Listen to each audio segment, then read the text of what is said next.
आषाढी एकादशीच्या वारीचा चाललेला प्रवास आपण विविध प्रसारमाध्यमांवर याची डोळा याची देही पाहतो. आजच्या आधुनिक युगातही हा सोहळा अधिकाधिक जोमाने वाढतोच आहे. हेच संत साहित्याचे योगदान आहे. ढोबळमानाने इसवी 1200 ते 1600 या कालावधीत झालेल्या संतांच्या कार्याची ही पावतीच आहे.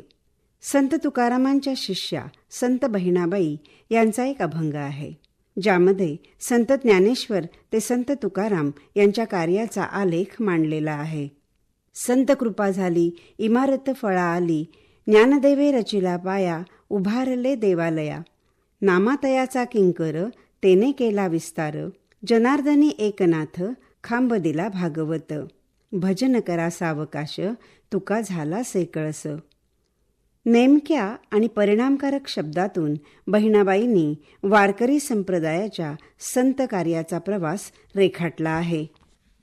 12व्या शतकात संत ज्ञानेश्वरांनी आपल्या ज्ञानेश्वरी, अमृतानुभव, चांगदेव पासष्टी, अभंगगाथा आणि हरिपाठ या साऱ्या साहित्यातून परब्रह्माचे तत्व विशद केले.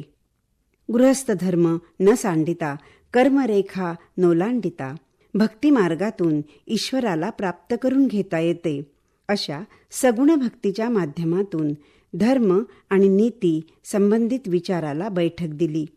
देवाची ये द्वारी उभा क्षण भरी, तेणे मुक्तिचारी साधी येल्या असा साधा सोपा भक्तिमार्ग कथन केला. माणसाचे मोठेपण सामाजिक प्रतिष्ठेवर किंवा जातीवर अवलंबून नसते, तर ते त्याच्या व्यक्तिगत चारित्र्यावर आणि मनाच्या शुद्धतेवर उभे असते, हा विचार या भक्तिमार्गातूनच मांडला. पुढे नामदेवांनी तो ह्याच नामभक्तीच्या मार्गातून लोकांपर्यंत पोचवण्याचा प्रयत्न केला. शतकोटी तुझे करीन अभंग ही प्रतिज्ञा करून आणि त्यासाठी नाचू कीर्तनाचे रंगी, ज्ञानदीप लावू जगी हे साधन वापरून आपला कर्मयज्ञही सांगितला. नामदेवांच्या साध्या सोप्या भावविभोर भाषेतील अभंगातून भाव तेथे देव हा विचार फक्त महाराष्ट्रातच नाही तर पंजाबपर्यंत नेण्याचे काम संत नामदेवांनी केले. अमृताहुनी गोड नाम तुझे देवा किंवा घालीन लोटांगण वंदीन चरण, डोळ्यांनी पाहीन रूप तुझे यासारख्या अभंगातून दिसणारी टोकाची समर्पणशीलता, शब्दातील व्याकुळ भाव आजही समाजाला प्रेरणा देतात. देव भावाचा भुकेला याती कळे नाही त्याला हा सामाजिक एकतेचा संदेश अत्यंत विनम्रतेने देताना ते म्हणतात, नामा म्हणे आम्ही पायरीचे चिरे, संत पाय हिरे देती माथा. या शब्दांमुळे भावभक्ती आणि आत्मलोभ या मूल्यांची श्रेष्ठता लोकमानसात कळत नकळत रुजवली जाते. ज्ञानेश्वर नामदेवांच्या प्रभावाने गोरा कुंभार, सावतामाळी, चोखामेळा, जनाबाई, मुक्ताबाई आणि इतर बरेच संत प्रेरणा घेऊन आपल्या अभंग रचनेतून भक्तिमार्गाला प्रवाहित करू लागले. आपल्या कार्याने घराघरांमध्ये हा नामभक्तीचा महिमा पोचवताना सामाजिक सलोखा, एकता आणि समानतेचा, भूतदयेचा संदेश देते झाले. संत नामदेवांनंतर 1500च्या कालखंडात संत एकनाथांचा जन्म झाला. तोपर्यंत या संत मेळ्याने भक्ती संप्रदायाची ही धारा जिवंत ठेवली होती. तरीही सर्वत्र स्वभाषा, स्वधर्म, स्वदेश व स्वनिष्ठा ही मूल्ये समाजातून लोप पावत चालली होती. परकीय गुलामगिरीत परकीयांची चाकरी करता करता त्यांच्या जुलूम जबरदस्तीने सर्वसामान्य लोक त्यांच्यासारखे राहणे, त्यांच्यासारखे जगणे, त्यांच्यासारखा पेहराव करणे यामध्येच इति कर्तव्यता मानत होते.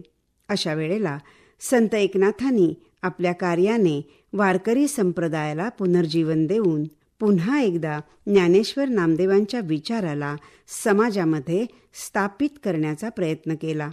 ज्ञानेश्वरीची शुद्ध प्रत शोधून काढून त्यातील फारसी, उर्दू शब्दांचा वापर टाळून तिचे पुन्हा संपादन केले. सर्व समाजाला एकत्रित बांधण्याचा प्रयत्न केला.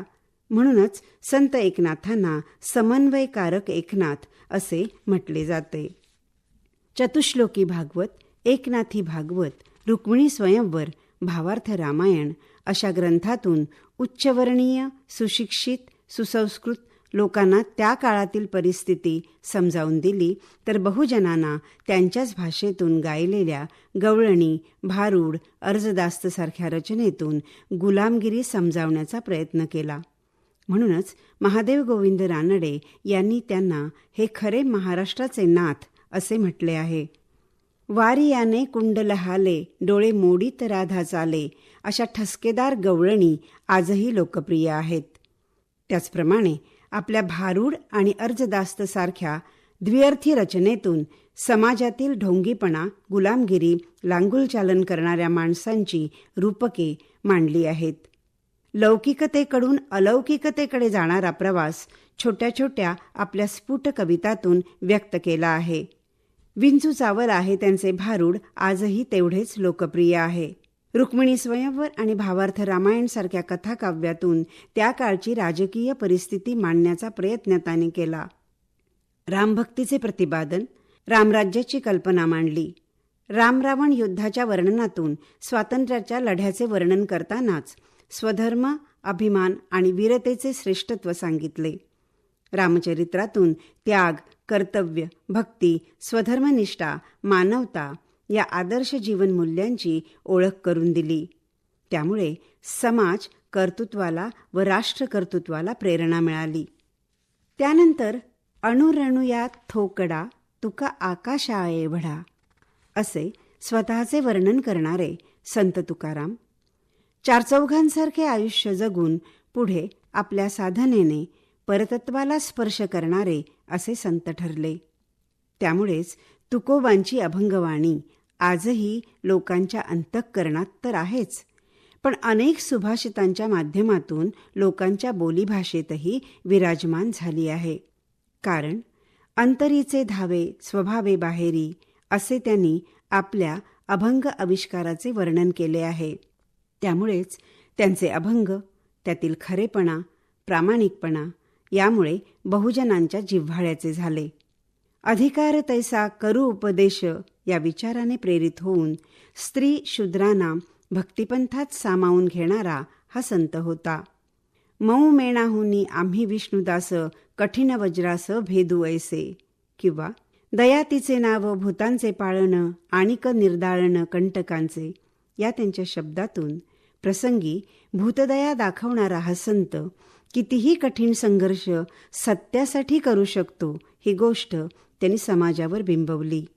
जे का रंजले गांजले त्यासी म्हणे जो आपुले तोची साधू ओळखावा देव तेथेची जाणावा ही देवत्वाची खूण सांगणारा हा संत आहे. जवळजवळ 450 अभंगातून तुकारामांनी आपले हे विचार मांडताना आपले आत्मचरित्रही सांगितले आहे.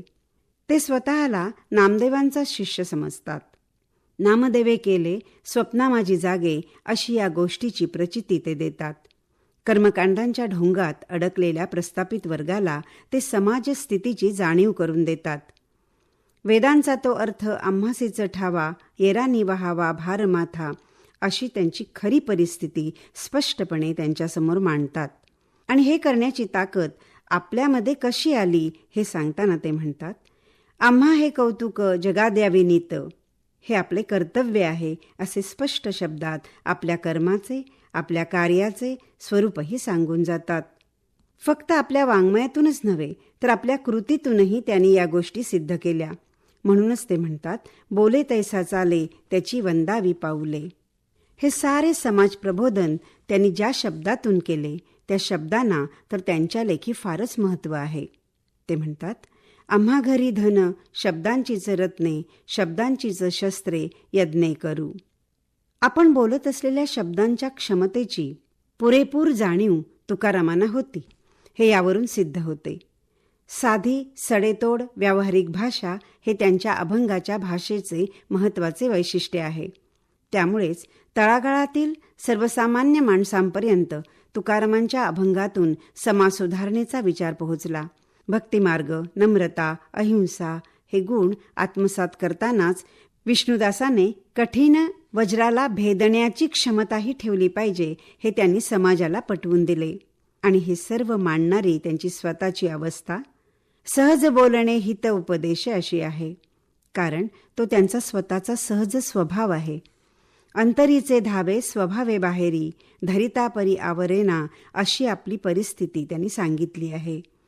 त्यामुळे या भाषेमध्ये जिवंतपणा आहे.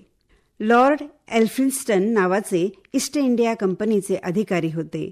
त्यांनी एके ठिकाणी म्हणून ठेवले आहे, महाराष्ट्राच्या लोकजीवनातून जोपर्यंत तुकारामांचे अभंग जात नाही तोपर्यंत त्या लोकांमध्ये सांस्कृतिक धार्मिक बदल करता येणार नाही. एवढे तुकारामांचे श्रेष्ठत्व आहे. त्यांच्या अभंगात कल्पनेपेक्षा वास्तव, सत्य, अनुभवांची ताकद आहे. त्याला विठ्ठल भक्तीचे कोंदण आहे. त्यामुळेच ज्ञानेश्वरांनी मांडलेल्या विचारांच्या इमारतीवर तुकारामाने कळस चढवला असे म्हणावे लागते.